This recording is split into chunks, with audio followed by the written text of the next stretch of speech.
I remember talking to a mentor of mine, and we were discussing the role that AI plays in society and whether or not, the classic doomsday scenario of whether or not AI will take over everything is indeed a reality. And I personally think that AI will not take over everything, and there's a couple reasons to this. Let's unpack that.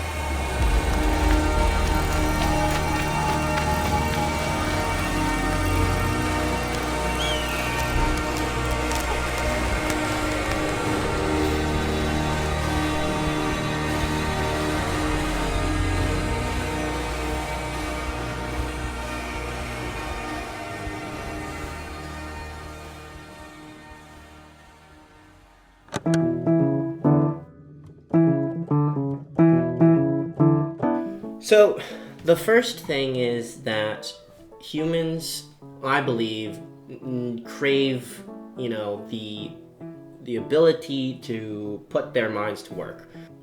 Hopefully, that the average student in America and in the world wants to be able to create. They want to be able to make an impact on the world. They want to be able to be in control of what they produce, right? And so, in many ways, that has been a part of our society in the past. And the greatest example that I give to most of my friends and mentors is the farming industry.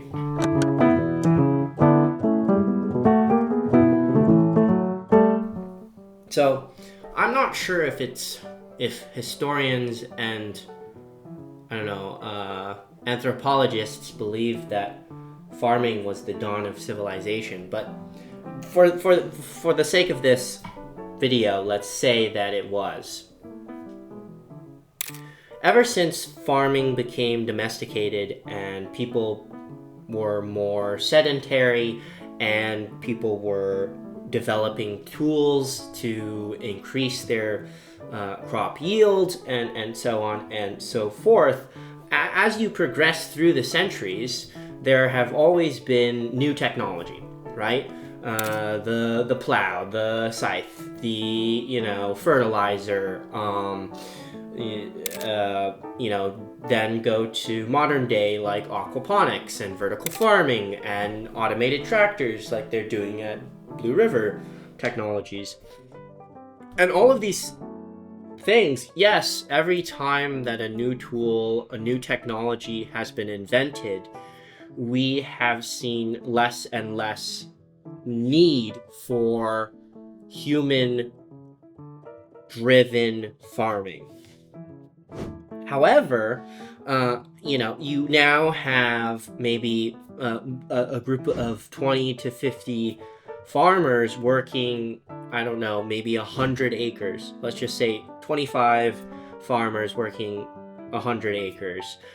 Compared to back way when that maybe 100 acres needed, 100 people or maybe a couple hundred people to maintain and grow that crop, right? And so at each era when there are new technologies, there have been less and less farmers, but the farmers that stay in that profession can do more.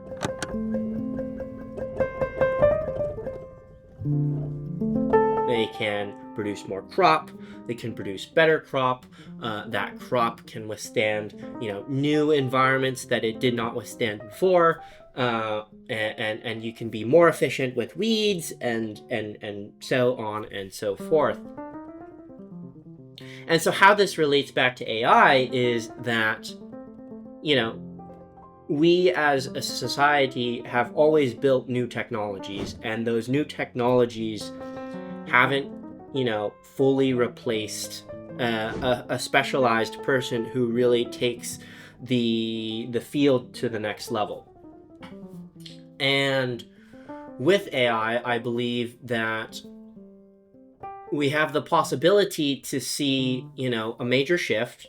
Yes, there will always be scars, and maybe this scar will be harder than most, right? In terms of our ability to adapt to great change. But I think one of the things that we might be missing here is that there is a great deal of optimism to be had, not just pessimism. And that optimism is founded in the ability that AI can only do really what humans theoretically could do. So this is my second point.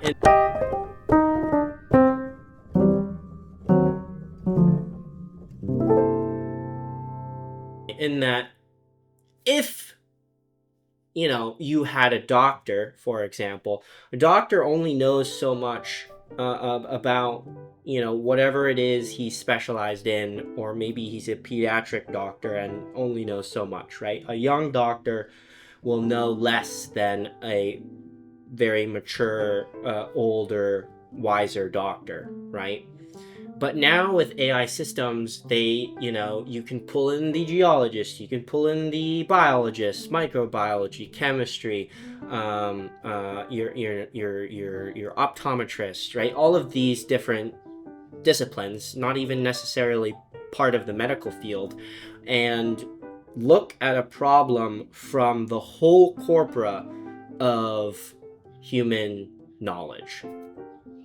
And that, I think, is the reason why AI can do so much, right? It's because it can take this whole corpora of knowledge and then condense it and be able to come up with answers that one human or a team of humans just simply couldn't do. But it can only do that if you have someone who's specialized enough to be able to let it know what exactly you want it to do. And maybe that will change in the future, but at the moment, it needs to know what to do in order to be able to solve the problem that a human gives it, right? And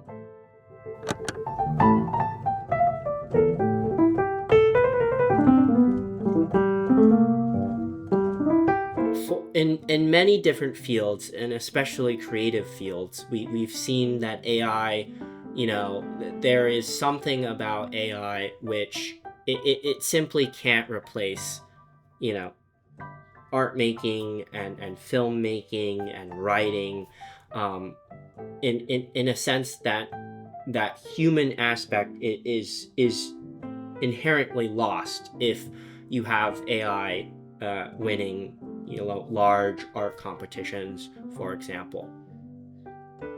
And so for this reason, that the fact that we've had tools before revolutionize different industries, and cause great change, and we have on the other side the fact that humans need or have a necessity to produce, to create, to plan, to theorize, to think outside of the box.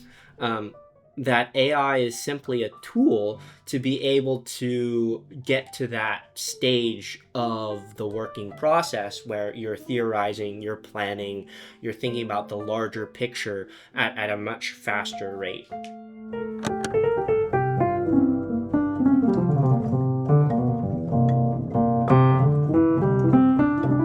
And so I predict, and I could be very wrong, but I predict, things like disease and things like, taking care of our money and our assets will be, not totally offloaded, but some of it will be offloaded to AI, just like how we offload our ability to do multiplication, division to a calculator, right? You have mathematicians doing calculus in a calculator, which, thank God my teacher didn't have us do that, but man, I wish we could do that, because all the mathematicians are doing that in their work using these calculators, and same goes with physics and chemistry and so on and so forth.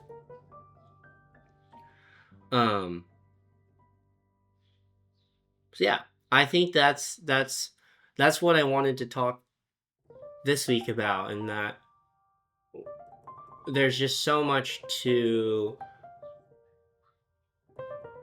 explore, to discover, now that AI has given us the opportunity to, think about the larger problems, right?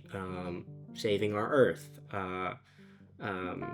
exploring space, developing more efficient spaceships to travel to new worlds, to discover new elements, to just all of these global problems. And I think the reality of AI is really dependent on humans, and where humans as a whole want to take AI.